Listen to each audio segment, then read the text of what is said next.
goodness. There it is, Alexa Grasso by submission in round one.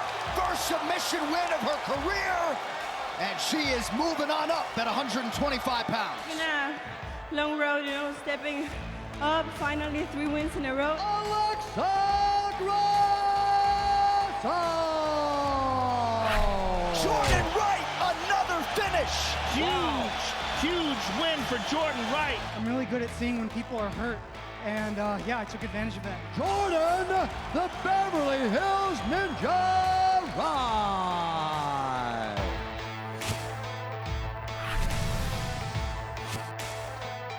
Welcome to UFC Unfiltered. Please tell me that's on video. I've never been happier. I'm made for a fucking podcast. We're dangerous. Listen to me, we're at it.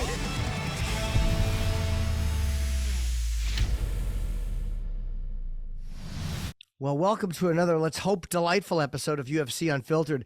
Very busy show today, Matt. We have Alexa Grasso, of course, the main event against Viviane Araujo. I always have a hard time saying that because there's the A and the U and the J and the O. I just call it Viviane. Trust me, every time I say it differently. And Jordan Wright is also joining us, a very, very good middleweight, fighting Dusko Todorovic. And of course, we also have Matt Lauria joining us, an actor who many of you know from The Kingdom, I believe it's called. Am I correct? Kingdom. I don't know. I think you threw a "the" in there. Is it The Kingdom? I'm scratching my foot. Sorry. You know what? You might be right, Matt. I don't know. It You is might be right. just Kingdom, because The Kingdom, I think, Just Kingdom. Okay. something with animals, Jimmy. But Yeah, you know- Viviane Araujo is I can never make myself take that next pause. well, listen to me. Sometimes you gotta pause. Yes. Hey, Jimmy. Yes. Matt Lauria. Well, Lauria? Lauria, yeah. Matt Lauria. I think it's the same guy. I don't got a picture yet, but I sat next to him in Morton's, man. After we visited the set of Kingdom, and then we all went to Morton Steakhouse with Frank Grillo. Huh? How great is Morton's? Fucking great. Did you eat the bread, that hot bread? I motorboat. I eat it like you eat ass. Well, I eat them both together. I put ass and bread there, and I just go face first into both. They're both as equally delicious. It is delicious, isn't it, Jimmy? It's so Yeah. soft. I finger it. I go in there. Morton's wouldn't like that as a promo if we said their bread tastes as good as an ass, but it really is a compliment. You know where else I went though over the weekend with my family? Did you go to dinner? We went to Comic-Con, Jimmy. Comic-Con. I'm sorry. That was a mistake. Jimmy left the screen. That was a mistake. I'm right here. It was so much fun. I don't think you would enjoy it as much as me. I've been to a few. San Diego, I've been to, I think, twice. Why did you go? I was out there. Sam Roberts and I went out in 2011. I wound up doing a bunch of Chip Chipperson interviews. But I was interviewing people. You hate it, but Chip Chipperson probably loves it. We were interviewing William Shatner for something, and we had interviewed a bunch of other guests. And I've been to New York a couple times. Very fun. 7 hours walking around. Thank God I have my new name. Yeah. We had a blast. Me, my wife, my kids. And what did your kids want to see? Like, what characters or what at Comic-Con? What do they like at their age? Well, they like everything. They're big Marvel fans, comic book fans. Okay. They like all, and over there you can get like these, like this, like all cool stuff. Like I got this big. It's not a whoopee. What is the thing that you wear? Like it's a big fluffy thing. It's almost like almost like a dress. Almost like would that be a skirt? Like a snuggie. A kilt? Yes. It is. Jake the Mighty jumped at it. It is a snuggie. I believe it's a snuggie, but it's not snug. It's big. Yeah. And it's like a Han Solo Chewbacca. Like that. It's got all the Star Wars comic books on it. Like, so it's very cool looking. And it's so comfortable. Oh my, it's like wool. I feel like I'm right, like a little Santa's, one of Santa's helpers with that thing on. But and then there's, you get these Marvel like mystery boxes and you get stuff in them like this Deadpool, beautiful Deadpool. It's funny. I just interviewed TJ Miller this morning. We talked about Ryan Reynolds. Yeah. I've never seen Deadpool, but I love TJ and I like Ryan Reynolds. It's fun. So anyway, we had a blast, but it's funny. I was telling last week, last episode we had Jen's Pulver on, so I was telling Yes, him. thank you, Jens, very much. My flight changed. That's why I wasn't available. He's a sweetheart of a guy. Yeah, he's great. I was on a He's plane, nice- but I don't think I nice blew it guy. off. And he's a legend in the sport, Jen's. Yes, he is. But so I'm talking to him and I tell him, I'm sitting down. My wife and my kid are at. I told this before on the show, but I want to tell it again because I think you. Sure. Because Jimmy, when we're walking around, I'll see a lot of my people there, people that like me because they know I'm a nerd. But you're So not dressed up. No, well, I'll wear a Punisher shirt, but unless they think I'm a little bold Frank Castle, they know it's me. Yeah. Okay. So my family, my kids are cute. They're doing like they keep in count every time I took a picture and this and that. Okay. What do you think the number was? No, you stop. Hold on. You're a dick. I know. Hold on. This is why you're a dick. I'm telling you right now because I know you're fucking. I have a guess. No, because you're gonna say a ridiculous number and it's not gonna be nearly as much. No, I'm not. All right. I actually wasn't going to do that. All right, Jimmy. What do you think? Listen to me. I was there for 7 hours at Comic-Con, so I'm not no George Clooney. I don't know. I'm not Conor McGregor, but I've been around a little bit. What do you think? I actually have a guess that I'm being logical with, and it's funny you think I'm going to mess you up. Hurry up, Alexa's waiting. 4,250. Let's talk. I'm going to finish my Comic-Con. I'm not even telling you now. I'm not even telling you. Come on, I want to know. We're going to pick this up at the end. I'm going to keep you. All right. And we'll get back to my experience at Comic-Con. Okay. We have the great Alexa Grasso in. So let's talk Yeah. about she's main eventing this weekend. She is, yes. Versus who? Viviane Araujo. I just threw that at you because you were like, No, I got it. But it's a weird. It's the Araujo. It's the A and the U. It's that little pause. My brain just runs through it.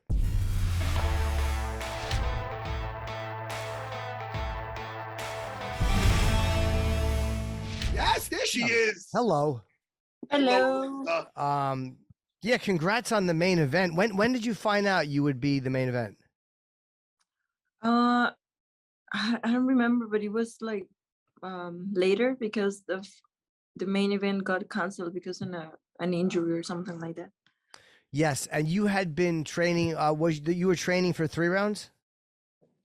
I was training for 3 rounds, but after I got the call, we changed to 5 rounds. Yeah, I guess you're both, because both of you. It's not like one of you was in the main event and then the other one moved up. You were both kind of in the same boat. Yeah. We're this fight had to happen like at the beginning of the year, but for some reasons they got canceled a few times. But now we're here. This fight had to happen. And how are you feeling with the main event pressure, or is there any pressure? Is it any different with the amount of press that you do, or the amount of interviews you do before the fight to promote it? How are you feeling? Right now I just thank the UFC for allowing me to become main event a few times. So right now I know how this process has to be. It could be brutal. It could be brutal, the press and everything. We're going to try to make this easy, though. Yeah. Listen, Vivian, she's not like 40 yet, but she's halfway there. I remember when I was 35 and I was fighting, and it hit me like a back fist out of nowhere. People started asking me, how do you feel being the 3rd oldest on the card? And I was like, what the fuck? You think? I was like, what do you mean? I'm a young kid. It's not old, but you're a little younger. Do you think that's going to play a little bit of a factor in there, especially in the later rounds? You got a gas tank, Alexa. You got a Mexican gas tank. I don't know what that means, but a lot of it means good. Well, they're known for just fighting all night. Yeah. I mean, Alexa. could be, but being honest, I've watched some fight with older athletes and young athletes, and the older athletes had endurance, are strong too. I can't take this like, oh, she's old. No, she is super good athlete. She's aggressive. She trains hard. She eats well. She does everything on point to be where she is right now. So of course I'm not thinking about that. I know that she's a great athlete, and honestly, it's the toughest opponent I've trained for. She's very tough. I'm sure you saw the Andrea Lee fight where she got dropped in the first round and head kicked as she got up and still managed to win that fight. That was really incredible because I didn't think she was going to make it out of the first round, much less win the fight. Yeah, it was amazing. She got hit super hard. I mean, she continued. She took Andrea to the ground, and that's where she finds like a better game. Also, I heard that she said that she wants to take this to the ground.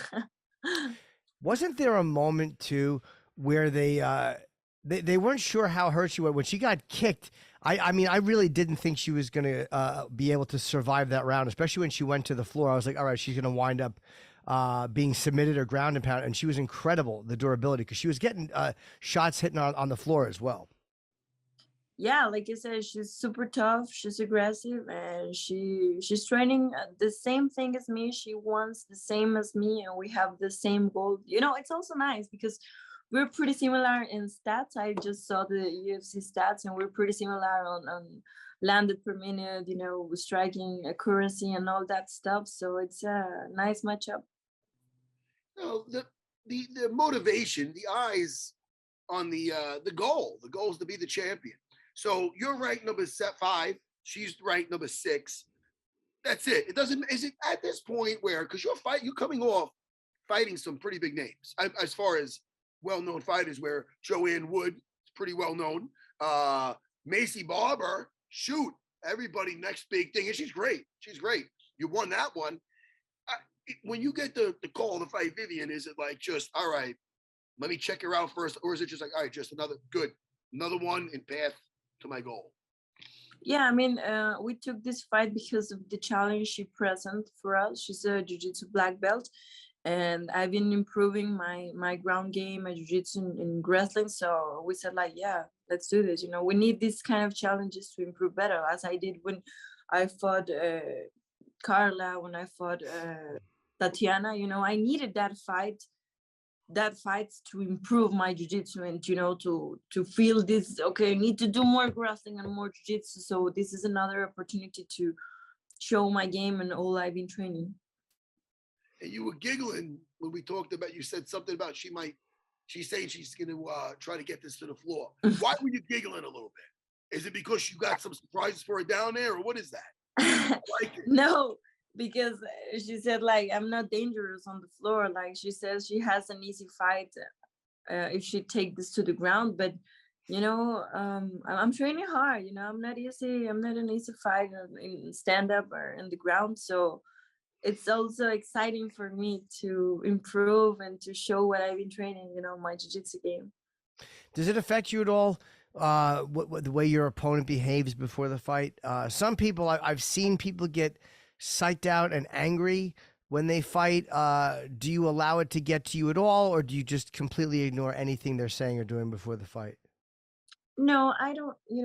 You can't control others' attitude or things they do. I just focus on myself. I just focus on me, on my fight week, on my training, on my weight cut. At the end of the day, no matter nothing, when that cage closes, everything's gonna be show up. And now, were you training at altitude? Well, it's 1,700 meters. I don't know how much this is. Okay.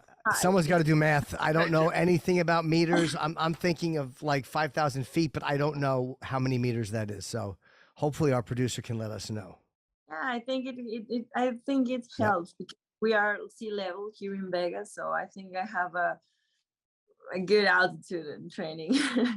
Yeah, and you really feel the difference, right? Like, and I've asked fighters before, how long does that last when you come back down to sea level?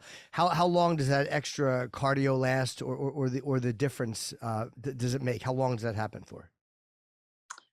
I don't know, but when I fought here in Vegas, I feel really good. I feel like my gas and my tank are like, it can last a lot. You fought at the Apex before also, correct? Yeah, two times. And how do you like that? I know we probably asked you this before. How do you like that compared to the crowd? Because some people, Yeah, of course I miss the crowd, but the thing I like the most is that this cage is like little, which is great. I like the smaller cage, honestly. But of course I miss the crowd. Of course I miss the people cheering your name and all that stuff. But if this has to be the fight in the Apex, it's okay. I always agree with the UFC chooses. And you can actually hear your corner better, I guess, at the Apex, right, than you can in front of a crowd. Course, definitely. And I think it's gonna be important too, because this will be a very strategic fight. We have to do everything perfect. You know, every move, every single thing we choose to do has to be perfect. Listen, no pressure, but if you become Mexico's first female UFC champion, no pressure at all. Oh my goodness, how would that feel? Would that, I mean, parades, I mean, there's only one first. I mean, again, you got a fight coming up. Don't put too much pressure on it. Fighting is pressure. F all that. There's going to be pressure. How would it feel to be the first female UFC Mexican champion? Now imagine that. I've been dreaming for that since I came to the UFC. Now we have Moreno, who has the first Mexican champion. So it's a big inspiration for all of us. You know, Mexico was kind of far from being first in the UFC, second to be in the rankings, and third, you know, to be close to the championship. But right now we have a lot of athletes, you know, like Irene, my teammate. I hope that she can get the next title shot opportunity, which is really close. You know, me, Yair, of course, Brandon, who's also right now the champion. But you know, we're working hard. We're working really hard, and it feels amazing, and it fills my heart to represent my country.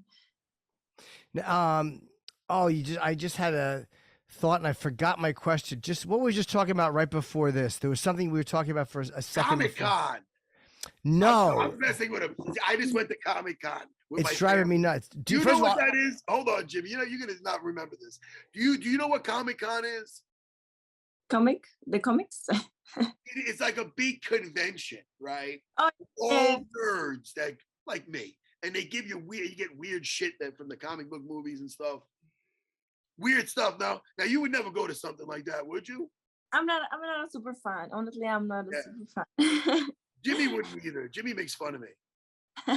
All right, let's go back. Jimmy, did you remember your question? No, and I was holding it for a second because we got sidetracked for 1 second onto something else. I'm like, oh, I have to ask. Oh, I'm so stupid. That's the story of my life. Alexa, I know what I want to ask. I know what I want to ask. No, you don't. Listen. Oh, yes, I do. I'll be literally teaching a jiu-jitsu move. I'll show the first technique. I'll show it once. I'll get back up. I go, where were we? I'll in my mind, I'll forget what I was showing. Jimmy, no. it's not funny. No, I swear, Alexa, who knows if I have dementia. What were you going to say, Jimmy? We were talking about corners, and you were talking about how you can hear your corner better. But I always wondered, does it drive you nuts if you could? Do you ever do anything different if you can hear what the other person's corner is saying? Basically, both corners are shouting at their fighters. So both of you are hearing the instructions that the other one is getting. So does it ever, when you hear that, does it ever let you know what that other fighter is trying to do? Yeah, for sure. And in the last fight against Macy, I heard like the corner when they were telling her to do some kind of things, and I was like, okay, she's gonna try. Like maybe not right now, but she's gonna try this. So yeah, it helps also. Of course, my corner too. You know, they can be listening to us, but they speak Portuguese. I'm also learning Portuguese, right. So it's gonna be kind of good. Yeah. Well, yeah, but it's also one of those things where you could always some coaches will use codes, I guess, to confuse whoever they're fighting. But every time I watch two corners shouting, I'm like, I would just try to listen to the other corner so I could figure out what my opponent is doing. Then again, I'd probably get knocked out doing that. So it'd probably be a shitty strategy.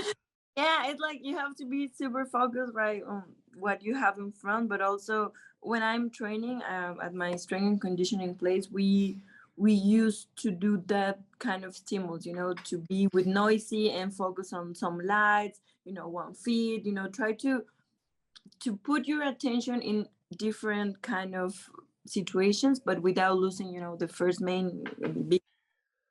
Is there an aspect of training that you disliked the most? Like for Matt, it was always the Versa climber. He hated the Versa climber. No, I honestly, I love training. I really, really enjoy it so much. I'm super blessed and happy that I met the sport when I was super young, when I was a teenager, because, you know, when you're a teenager, like your head is wild and you have no idea why are you alive. But I'm thankful and I love that I met the sport at a super young age. what did you want to do? Like before you fought, when you would think of yourself as an adult, what job did you think you would have? Well, I wanted to be a lot of things, vet, doctor, a lot of things. But when I saw one day the Olympics, I saw girls doing gymnastics. I said, like, wow, I want to do something like that. I tried gymnastics. I tried all sports, but I never felt like, I was in love for any. I did swimming, I did volleyball, running, I did everything. But when I started and when I met boxing and jiu-jitsu and Muay Thai, I was like, wow, I want to be training this forever. And after that, many years after, I said like, wow, maybe this is not in the Olympics, but this could be. When I saw the UFC, Invicta, and all these big leagues, and I was like, wow, I want to be, like a super athlete. How old were you when you started? At what age? When I had my first introduced to the sport with my dad, I was like maybe 13, 14. But when I started like training like for real, I was like 15, 16. I'm ahead of the game. I got my 3 daughters training, 13, 11, and 9. I'm not saying they go UFC route, but they love their jiu-jitsu. So I'm just like, I love their training. It makes me so happy. You must teach them to defend. The world is kind of wild and it's terrible. Maybe they won't fight, or maybe yes, but I'm pretty sure all women have to learn to defend themselves. Yes. And yeah, it gets you on a date with some guy and he's doing something you don't want him to do. You could strangle him. Yeah, it could happen. And also I've seen that being in a sport, it makes you like more mature and you can think better. I know that sometimes, when you go out, it's easy to drink, it's easy to, to have some drinks, and you lose kind of your sense and the way that you act. So I think that being in a sport, it also makes you like think better twice before, okay, maybe a beer, okay, no, it could be dangerous, or maybe my conditioning could be worse. Maybe I won't feel better tomorrow, and I need to train. So, I also think that it helps a lot, to think better about anything you do when you are disciplined and when you have a like passion or a goal or something, and maybe just to defend yourself. You have no idea what's going to happen out there. True. Alexa, we have our next guest is waiting. But first of all, thank you so much for coming on, and good luck in this main event against Viviane. This is going to be a great fight, number 5 against number 6. And I'm sure you will get the title shot sooner or later. You know that. I hope so. Thank you. Oh, yeah, so of much. course. Yeah, you're always so exciting to watch. And have a great fight on Saturday, and I'm sure we'll talk to you again. Right, Okay, talk soon. Bye. Thanks for coming on.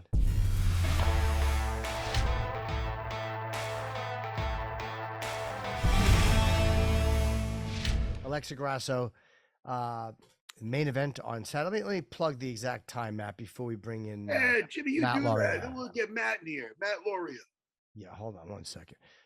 It is this Saturday at prelims of 4 o'clock New York time, 7 o'clock New York time. The rest of the country, figure it out yourselves. He writes it sideways, so I just have to turn my head a little bit. That's all. Yeah, Jimmy. You looking at me sideways, Jimmy? Never. Jimmy, that Andor show is too good. It's really too good. It's like What show, buddy? Andor. It's a Star Wars show, but there's no Baby Yoda in this shit. Oh, it's too bad. It's very Rogue One-ish. Let's bring in Matt Lauria. Yes, Rogue One I enjoyed a lot. I thought that was a really good movie. I want to see if Matt remembers me. I bet you money he doesn't. Let's see. I went to Morton's. No, he's gone. he won't. I think he will. Jim, what's up? Who's the other guy? Hey, Matt, how you doing? Thanks. I don't know. I don't know if he remembers. I don't know. Jim, You I'm glad remember? to see you. I'm glad to see you. Who's this other dude? Now, Matt. He's listen, a guy this that other just guy. Matt. Both of us are Matt. Matt, do you Matthew. remember? Tell me. Of course. Yeah, of course I remember, man. Where were we, Matt? I still got all those pictures you texted me. What? Don't I show got me every pics on here. I'm a married man. Oh, what is this? Oh, okay. Let me just throw Okay. that. All right, we'll get rid of that. Yeah, man, we had dinner together. This was probably like God. That was It was a while ago. 6 years ago. It was. Oh, wow. Yeah. Shit, I'm in better shape now. I was a chubby one. This was, we were breaking bread. So Matt probably saw me go, bees deep and freaking that Morton's. I did, man. They had to remove you. It was. And meanwhile, Sean Shelby's at the end of the table and he won't touch sugar, man. He's getting very persnickety about the little, the dessert items. Yeah. Well, he's a little like he's worm. svelte. Yeah, he's svelte, man. He's kind of svelte though. So wait, Sean didn't like the dessert items? Sean doesn't do sugar, man. Sean doesn't like the sugar. Time. We had a good time in that episode. Yeah, we visited the set of Kingdom. Yep. People that don't know that Matt was on Kingdom, which was a great show. Jimmy, thanks, that man. show's it's so disturbing and realistic in a way that I think you would love it. It's not, and I'll tell you, as a guy who lived a life, it's everybody that's been in the fight business, it resonates with them because you're like, oh, I know a guy like this. Oh, I know a trainer like that. Oh, this guy's trying to get in there and he's putting his protein powder at the front. This guy's a cocksucker. I'm telling you, it's so realistic. And I was talking to Matt that day. I remember this. And I was telling him about jiu-jitsu and this and that. And you were telling me like, oh man, I'm an artist. I'm kind of a, you were telling me that. Not a martial artist, more of an artist. That's not true, Jim. It came out of your mouth. No, he said, hey Matt, you really know you have any skills? And I said, look, I'm not a legend like yourself, but I'm pretty sure I could take you. And sure as shit, right there on the floor at Morton's, we're rolling around. He's ripping his shirt off. He's ripping my shirt off.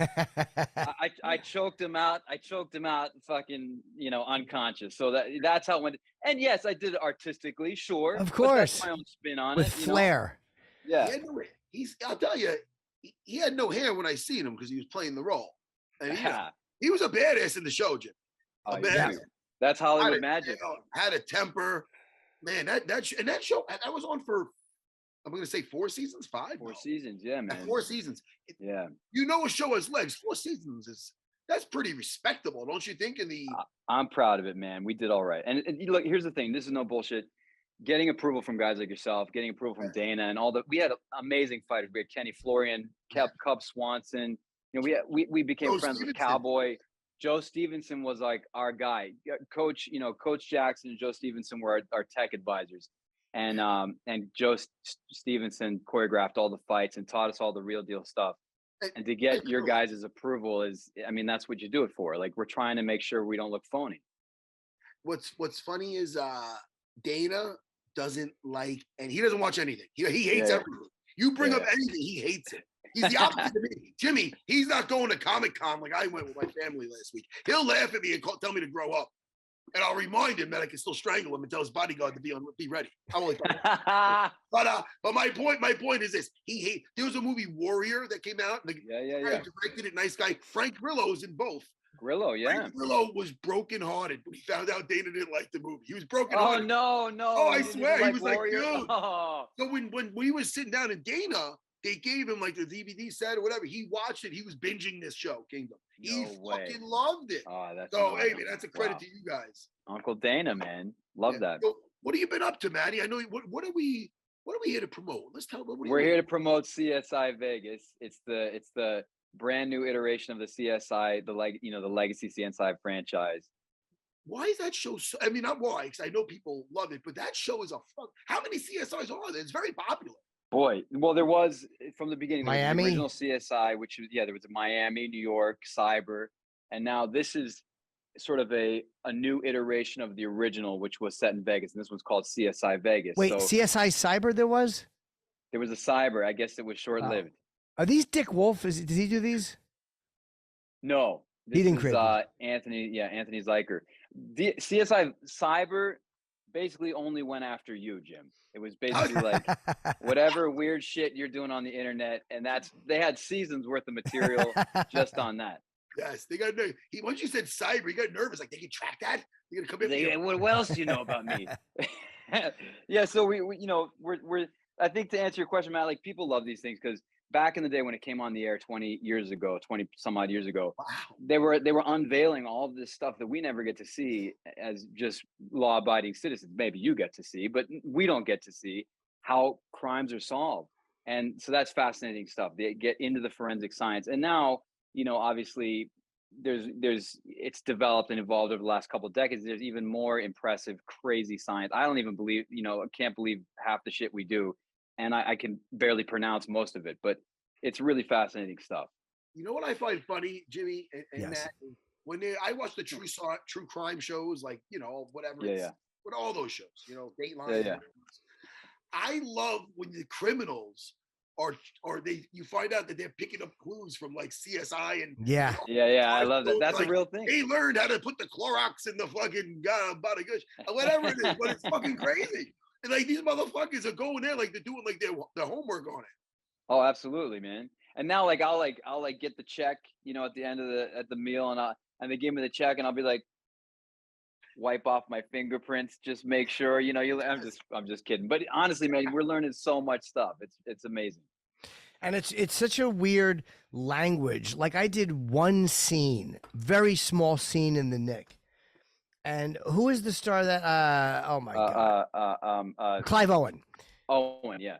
Clive Owen, and I'm watching him read this he's doing medical dialogue. Like he's presenting at the Knickerbocker Hotel in front of a bunch of doctors, and he's just rattling off all these medical terms flawlessly because he's fucking Clive Owen. Yeah. And I'm thinking like the way you have to learn to speak, especially when you're doing a medical show or a cop show, it has to feel natural and comfortable. And it's really difficult to do that stuff, to rattle it off and sound like you're a professional. Probably the physical version of not just making the moves, but looking like a fighter. You know what I'm saying? Like that's absolutely, the verbal version of that. I was at a doctor's appointment the other day, and this lady like rattles off something, you know, some big old jargon. And I looked at her and I go, hey. She's like, I interrupt her. She's like in the middle of her like speech, and I go, hey, you nailed that. You nailed that one. That was a doozy, and you nailed it. Yeah, I had a scene, Jim, like last season where it's an interrogation scene. I try and be like really relaxed in these scenes, you know, very natural, and like just asking the person questions. And I go, so can you explain to me then? I know I'm got him dead to rights, but I'm just, you know, making sure that he knows. And I go, so can you explain to me how there was phagocytosing leukocytes in her blood? But I couldn't say that word. And I was like, can you explain to me why there was okay, I got it. Can you explain to me why there was what is it? Phagocytosing leukocytes? And that one went on for like 10 minutes. It's a tough word. Trying to very naturally, but now it's burned into my brain. But yeah, it's hard, man. That shit's hard. What's the word? Phagocytosing leukocytes. Phagocytosing. Okay, yeah, I would have a hard time with. You got it. Wait, say it again. Phagocytosing. Phagocytosing leukocytes. Okay, phagocytosing leukocytes. You know what? I feel like such a moron. I had my 11-year-old help me how to say empanadas the other day. I was like, empanitas. She's like, empanadas. So I can't really. It's those things at the birthday party. You smack them with a stick. Oh, that's a pinata. No, whatever. I'll tell you, the empanadas, though. I'm saying it right. Killer.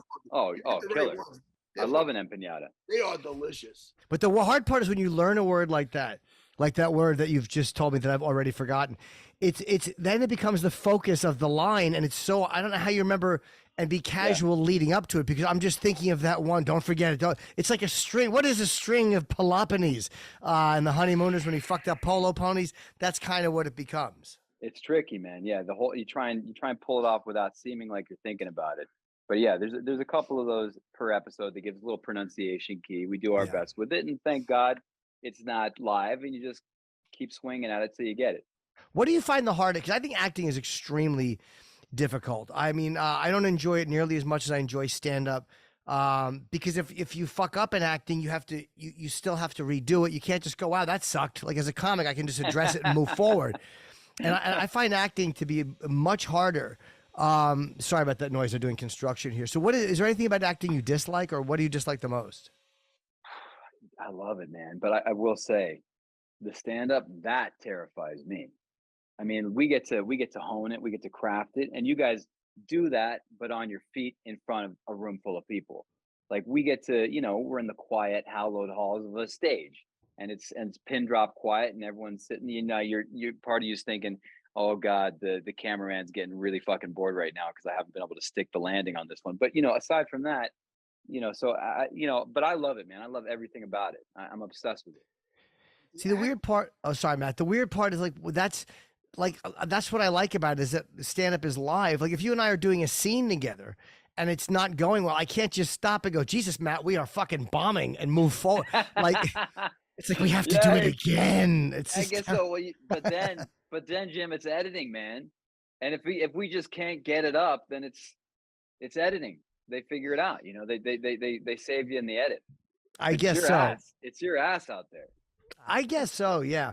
You've said that in Kingdom it was GSP and Rory McDonald were kind of the composite of guys. I'm taking you're Canadian. I probably should know that, but I don't know that. I'm not Canadian. You're not Canadian. Why those two guys? Nobody's perfect. Well, yes, sir. By the way, I just think it's funny. You and I are sitting here talking about how tough stand-up comedy is and acting in front, and then Matt's like a guy that went into a ring and got his face punched in for a living. Like that's of course. The thing was early on, I responded to GSP because of my guy was a wrestler because of his wrestling acumen. Now, I know he's not an American wrestler, so that was a little, but he was the guy. Him and Anderson Silva were guys that kind of helped me find my way in. And by the way, fuck GSP. Right? No, he's fucking around. Listen, thank God for that fight. And me and George are so cool now because he beat my ass too. We're even. We're good. Oh yeah, I appreciate you having my back. Dude, that is iconic. I mean, that's beyond. That's the stuff of legend. It's an honor. If it wasn't that, I wouldn't be sitting here with Jimmy. Jimmy would probably have nothing to do with me. That's not true. It seems like he'd have nothing to do with you anyway. It seems like he's always looking for. But then Rory McDonald, that was Joe Stevenson in our first training camp. Joe Stevenson was like, you kind of remind me of like a Rory McDonald sort of guy. He called you a what pretty an honor, boy, Matt. I think he called you a pretty boy. If you asked me, I should have got the mohawk, But I mean, both legends. Yeah, Rory just retired recently. Yes, unreal. At the ripe old age of what? 33. 33 years old. Young guy. I used to love him too. I hated when he left the UFC. I always enjoyed Rory McDonald. He's a really great fighter and very fun to watch. That Lawler fight, boy, just unreal. That'll take a few years off your career. Some of those punched in the nose by him. He was coming off like let me see, 5 out of 7 fights he had lost. He was not after he left the UFC. It was kind of very touch and go. So I think that he probably maybe he felt he was taking a few too many shots. I don't know Rory, but I'm glad he got out if he felt it wasn't going where he wanted it to. Also fought at middleweight and stuff crazy and stuff. I think he went up and he was nuts. Yeah. But a very skilled guy, Makes me think about where Tony Ferguson's at these days too. He's such an incredible fighter. But it's tough. You wonder what happens where you wonder how to break something like that. He might be up for stand-up comedy. You ever hear his muffin joke? No, he's got a muffin joke. You might have heard that muffin joke. Who's got the muffin joke? You heard Tony Ferguson's muffin joke. I did enjoy it too. Tell the joke. Tell the joke. I couldn't. I don't remember it. Well, these two muffins, right? And they're in an oven. And one of them goes, I don't know if I'm paraphrasing. Man, we're burning. And the other one looked and went, holy cow, it's a talking muffin. Jimmy left. I didn't make the joke. Sorry. You don't like the joke. You talk to the boogeyman. I enjoyed when Tony did it. Hey, listen, we have to move on to our next guest. Next time, please come back. We want to have you for a longer period of time. We have 3 guys today. It's really good talking to you, Matt. Let's plug it again, the CSI. And let's plug this gig. Let's plug your show properly. CSI Vegas. When is it on? It's not obviously on CBS. But what night of the week? And Thursday night at 10. All right. 9 Central. I know what I'm doing. Yeah. Good luck with it, man. It's good talking to you. And sorry to be brief. We just have 3 guests today. I understand. Thanks a lot, guys. Great talking to you, Matt. Take care. Take care. See you, Matt. Later, all right, buddy. Be good, buddy.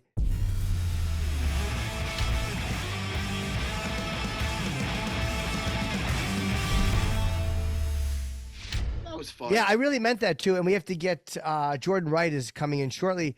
It really is hard to do that type of dialogue. And the way he just fucking fired out that line, like that's not easy to do. He's a really good actor. Jimmy, yeah, he remembered me. Of course he did. You're not forgettable, Matt. What do you? You're not a forgettable guy. Yeah. Yeah. Well, listen, let's talk Comic-Con till Jordan Wright's in here. He'll be here soon fighting. Yes. Dusko Todorovic. Yes. On Saturday night. He's in. Hey, Jordan. There he is. There's What's Jordan up, Wright. fellas? How we doing? Hey, buddy. How are you? What's up, Jordan? Great to see you too. Nice to see you, man. Good to have you on here, buddy. Thank you. Much obliged. Appreciative to be here. See, you're one of the guys who likes doing press. It's funny with fighters too. That, like, you could tell immediately if someone is doing it because there's a weapon pointed at them, or if they like doing it. And you seem like you don't mind doing interviews. Hey, it's a part of the job, and you know, growing up watching fighters, this was the way, like the window into their lives in a sense. You know, I wanted to see more of the fighters that I was interested in. So the least I can do is, you know, let my fans know a little bit more about me through the professional stuff instead of just posting on Instagram like, this is what I ate today. Aren't I cool? So it's very smart. And we've had fighters who like a couple of times have canceled on us, and it doesn't matter who they are. But I would say to Matt, and we would agree, like, who the fuck? This guy's like, nobody knows this guy. Like, they're trying. So I always think it's smart to get out there because people will pay to watch a guy who they're invested in loving or invested in hating. So the more you talk, the more likely people are to feel something, you know? I agree. And that's another thing too. I noticed with a lot of like the top guys, like, you know, I know people tend to use McGregor as one of the top dudes as far as media goes, but he wasn't known because he was a social media outlet. He took any UFC media opportunity he could, made a bunch of sound bites, and it made him who he is. You know, it's like, I think and he dropped people, and he brought in these crazy Irish fans. Like, but he had a lot more, you're right, than just, he wasn't just a mouth saying things. I mean, he was throwing a tremendous left, and he was throwing those beautiful kicks, and he brought a crazy audience with him. So absolutely, he had kind of everything going on. Yeah. Jimmy.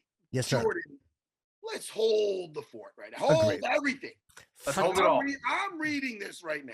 Okay. And, you know, I'm reading towards the end because me and Jordan, we're going to bond right now. I see that he's really into anime and stuff like, am I reading Dragon Ball Z? One Punch Man? Huh? Yep. Listen, you would have been in heaven. I just went with my family to Comic-Con. No way. You see that? Dude. You just had a nerdgasm right there. I'm jealous. I'm totally jealous. It is so, you ever go to one? No, never. I've been to anime conventions. I've been to Star Wars conventions. I've never been to Comic-Con though. I've always wanted to go. My brother-in-law Edwin is really into the anime also. And I told him next time I'm bringing him too. I went with my family because we're really into the comics and the Marvel and the DC, everything comic-wise. I like Star Wars also. I just had a Star Wars. What do we call it again? A Snuggie, and it's so comfortable. But anyway, there was so much anime stuff there. You would have been. Do you ever watch what is it? It's on Prime. Vox Maxima. No, I haven't. I'm fucking it up. Machina. I'm fucking Ex Machina. Shut up. Machina. Sorry, Jimmy. But it's a good one. It's an anime thing I'm watching. Also, I'll check it out. Super Crooks on Netflix. Have you ever seen Super Crooks? No, I've seen ads for it though. It does look really good. Anime's not. You'd think it would be my thing, but it's not. Like at one point, but some of them I love. I love something called the Flashpoint Paradox. It was a DC movie, animated show. Jimmy, I'm talking to Jordan. I'm with you right here. So Jordan, what do you like about the anime? What is it with anime? Because it resonates with a lot of fighters. I'm a lot today, Jimmy. Resonates. Anyway, big Jordan, words over here about the anime. What is it? Tell me.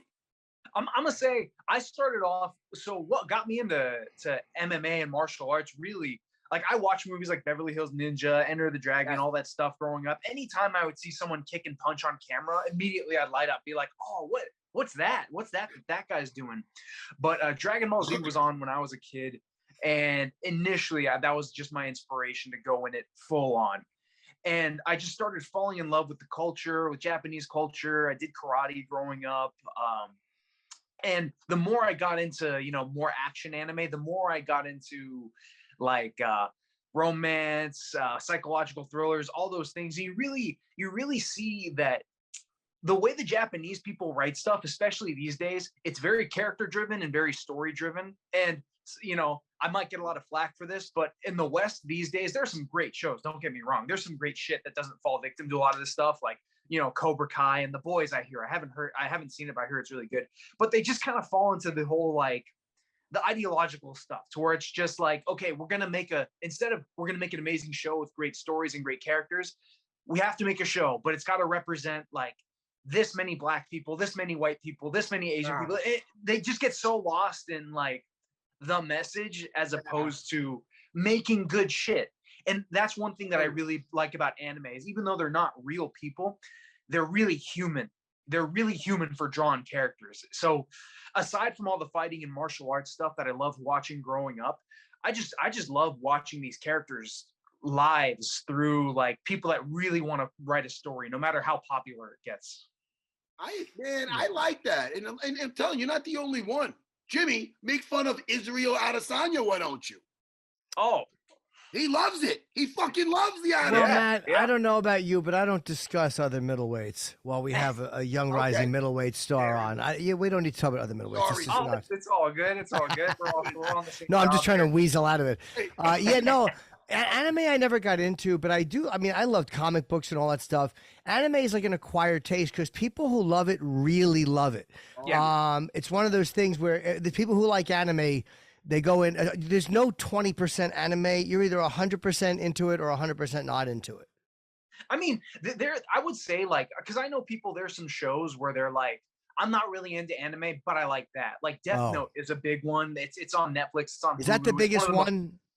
It's one of them. Like, because when I was little, like I said earlier, Dragon Ball Z was the one that got a lot of kids into action anime. But Death Note was the one. I think came out 2006. It showed people like, oh, this shit isn't just about fighting and punching and kicking and screaming. Like, this is an amazing story of like, again, it's a great psychological thriller. Don't want to spoil too much of it, but anyone who's kind of on the fence of anime, like I know people that do not watch anime, but they religiously watch Death Note, and they're just like, fuck, that shit is good. I'm gonna check that. Oh, this is what I want to hear. Wait, that's on Netflix? It's on, but I will say, Matt, there's a live action version on Netflix. Do not watch it. Watch the anime version. They butchered it. Where can I watch that? Where can I find that anime version? That's on Netflix too. So you'll find both of them on Netflix, and it's on Netflix and Hulu. Man, I'll tell you, it's crazy. What I liked about the Super Crooks, where it actually had a story, and it was almost like a Usual Suspects. It was like a heist film, and it was so cool. I mean, I enjoyed it. I enjoyed it thoroughly. So, how old were you? And first of all, know what I like? You're like, I grew up with all these martial arts movies, and you named like Enter the whatever. I think you said some kind of Bruce Lee movie, and you're like Enter the Dragon, you're like Beverly Hills Ninja. I mean, Chris Farley. You don't exactly. It doesn't really strike me as a martial arts film more than a.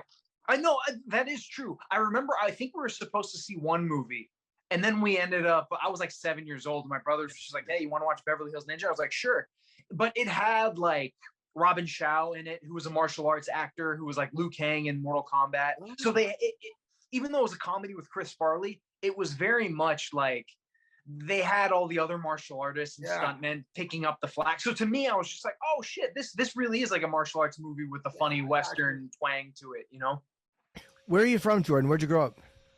I was born in Texas, but I'm a California kid. Like I lived in Texas for like 7 years, but I really my childhood was spent in Los Angeles. Did you fight a lot growing up as a kid in school? No, not really. Not really. I was a pretty rough kid. Like I liked to, I don't know. I like to wrestle people and get into it with people, but I was a pretty good kid. Like I got a lot of my outlet in martial arts and karate and stuff. So I didn't feel like I needed to get into it with a lot of people. Did you play anything else in high school? And I'm sorry about the background noise. There's some construction going on here. Were you any other sports in high school? Nope. Just I kickboxed all throughout high school, and I started MMA towards the end of high school. So I had my first kickboxing smoker at 16, and my first MMA fight while I was in high school at 18. Wow, you started so young. So I guess everybody knew you were kickboxing. Nobody's fucking with the guy who's a junior and can kickbox in high school. Yeah, yeah, absolutely. That had to be something. Starting that young, so you were 16 and you having fights. You must have been like, hey, ladies. Want some tickets to see me go kick some ass? How'd that work? That must have worked out. And how tall are you for a second? How tall are you? 6'1", 6'2". I'm not a short man. Jimmy, look at you. That's a good height. That's a good height. Fighting that he's probably the same height at 16. Fighting all the girls. I don't know though. I was kind of a nerd. I didn't really know how to talk to girls much when I was younger. But no problems with that now. I'm in a committed relationship with a beautiful woman, and she, she's the light of my life, and I do this all for her. Isn't it nice to not have, like, being single is fun, but then when you're not single, you're like, oh, fuck, there's a lot of pressure off now. I don't have to go out and worry about who I'm going to meet. It's just nice to have one person. 100%. Like, that was the thing. She's Mexican, so she comes from a pretty, you know, very hardcore, you know, Latino family where it's all about family. Like, as soon as we started dating, she was like, you have 3 years to propose to me. If you don't propose to me in 3 years, you've wasted my time. So keep that. And I'm like, hey, that's what I'm looking for too. I'm looking for someone who I can marry, not someone who I just want to have fun with and see where things go. I'm a pretty traditional dude in that regard. So I'm very fortunate. She had a great dog too going into the relationship. So, you know, we're living together now, and it's amazing. We have an apartment together, and life couldn't be any better. You know, I'm living my dreams. I'm living it with a great person, great dog. I have a great family. I'm a very thankful man. What part of Mexico is she from, and have you been there and visited her family, and did you like it? No. So her parents are actually, she's like first generation. So her parents are from Mexico. I forget where they're from. They're from two completely different parts. So she was born here, raised here, but English is her second language. So, I mean, she speaks it great. But yeah, she's very much in the culture. Do you speak any other languages or just English? Just English, but you know, a little bit of Spanglish, I suppose you can say. Like, I studied it in high school and college. My parents both speak it fluently, but you know, I really should polish up on it a little bit more. Dude, I'm fascinated with anybody. I'm always amazed with a person. I've tried. I took French in high school. I fucking suck at learning other languages. I'm amazed by anybody who can comfortably speak two languages. It's fascinating to me. I agree with that. It's like a superpower, you know? It's very impressive. Come televu? Oh my Jesus, hey, Matt! Mr. Come on. Hey, that's a hardcore flex. That was perfect. Thank you. Hey, I have a hidden. You know, there's a lot you don't know about me, Jimmy Norton. I can't believe it. Yeah. Matt was away at Comic-Con, and he literally took over 4,000 pictures this weekend with fans. He's a prick. Wow. No, don't. He's teasing me. No, I'm not. I'll tell you this though. How many did you take? I'm going to tell you after, because this is what happened, Jordan. I'll tell you, because you'll appreciate this, because you look like such a nice guy. If a fan came up to you, I'm sure you'd be very pleasant. Like, I'm sure you have been. Yeah. Right? Well, yeah, 100%. Picture this. I'm at the Comic-Con, right? And I'm with my wife and my oldest, my 13-year-old, went to the Starbucks in the basement there. And we're sitting. We found a little place to sit, me and my two other daughters, 11 and 9. And now they see me during the day sign take a couple pictures. I'll get into after how much, Jimmy. I don't want to, but it was nice. It was nice. So they would keep account of it and stuff. So then also we're watching this guy dressed up as Daemon Targaryen. Have you been watching House of Dragon? I have. It's so fucking good. We'll talk about that in a second. I love that. I'm all up to date with it, Oh, it's so fun. I'm enjoying the shit out of it. Yeah. So we're watching this guy, and he's all dressed up, right? Got the helmet, a fake blonde wig. And now he's talking to some other guy that's sitting on, and he's standing up eating like nuggets. There's nowhere to sit. So this fat nerd comes around, and he sees him, and he's like, oh, hey, can I have a picture? And now I can understand if he's sitting with his family or something. He's not. He's sitting. He goes, I'm eating. And the guy's like, I'm sorry. He goes, if you see me later, and he's about to say, I go to my kids, and they're like, oh, you wouldn't do that, Dad. I go, listen, that's an asshole. I feel like ripping his hair. He's not a Targaryen. And he's not even an actor. He's just a guy. It's just a fucking guy. Yeah. Nugget with a costume on, playing fucking Halloween. What a douche. What a douche. Yeah, the only thing. Like, if he was a hot chick, I can understand if people are coming up to you all day wanting to take a picture with you in your cosplay. It's like, that's why you're going here. What the fuck? Exactly. Why the hell are you dressed for that? I'm eating. You're eating? I tell you, the only bigger asshole than him is the guy that asked him for a picture. Hey, you guy eating a hot dog dressed like a TV character. Can I take a picture? They both Mind if suck. I spoil your meal, sir? He put a lot into that outfit. It was Oh 18. my gosh. It was 18, Jimmy. It's not too many. 18 people took pictures. That's really good. It's a respectable amount.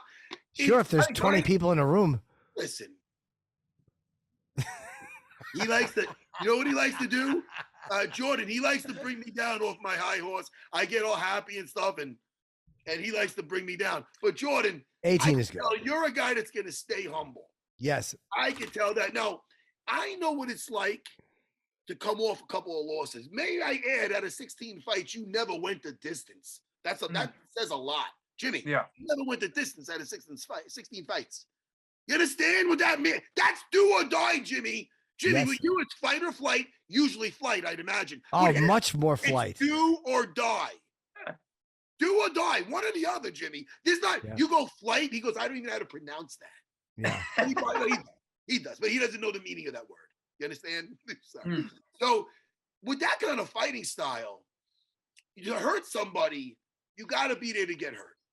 So unless we totally change our style, how's our head going into battle Saturday night, knowing we're coming off a couple of losses and we don't want a third? And with our fighting style, we know we're going to be in the fire. Where's our head at?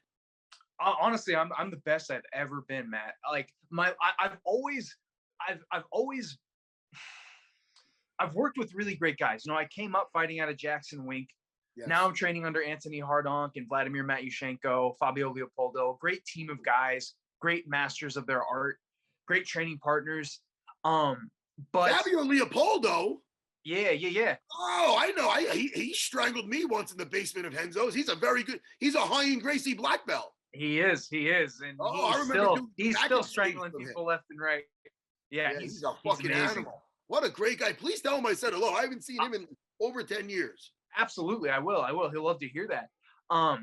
But one thing is I've always ate healthy. You know, I've always thought like, you know, stay away from this, a little bit of that, fine. But I never had professional help in that regard. I never really ate like an athlete. So for all of my fights as a pro, I've always starved myself. I've always killed myself. I've always made the weight, but never really in a healthy way.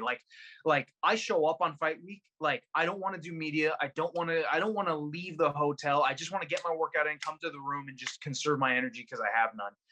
Now I'm working with some new dietitians, the fight dietitians, Jack Doherty and Jordan Sullivan. They're pretty, they're Australian dudes that have been working with some guys in the UFC. I reached out to them after my last fight, and this camp has been perfect. My body and my mind feel a lot more on. My skills have always been there.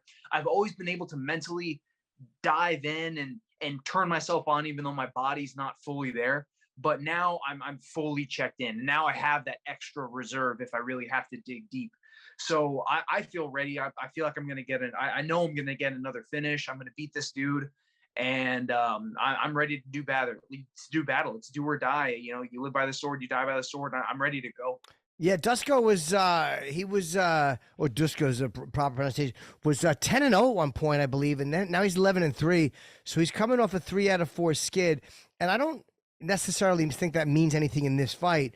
But I always look at where somebody is, and you could be fighting a very desperate guy, which I think makes him very, very dangerous.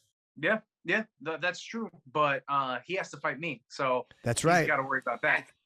Jimmy, that's the answer we want. That's exactly the attitude. Dusko's got the fucking problem. Did you ever see One Punch Man? Right here, baby. I'm talking to Dusko Todorovic. Good luck on Saturday, Jordan. It was really good talking to you.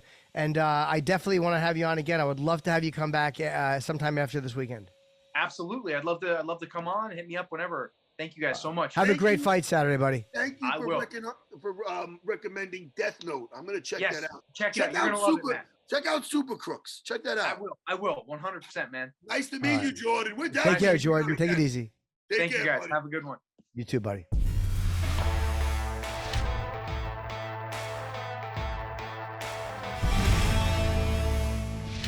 We're going to be getting him on the show. Oh, he's great. Yeah. Really nice guy. Someone I can geek out with, So thank you to all of our guests, and be sure to tune in Grasso versus Araujo on Saturday from the Apex. 4 o'clock Eastern is the prelims. Main card, 7 o'clock Eastern time. Thank you to Alexa, Matt, and of course Jordan for coming on the show today.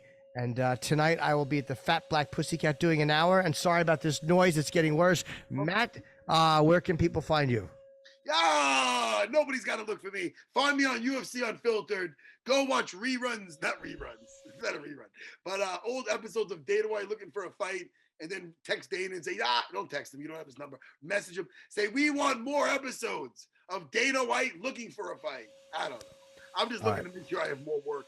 Hey, we better go because I hear you saw a dustbuster going. It's crazy. They're doing still finishing up the construction. It'll be good by Monday, though. Matt, I'll talk to you this weekend. Maybe we'll talk before the fight. Damn right we will, Jimmy. You know how much I love you. Goodbye, I love you, pal. everyone. Bye, guys.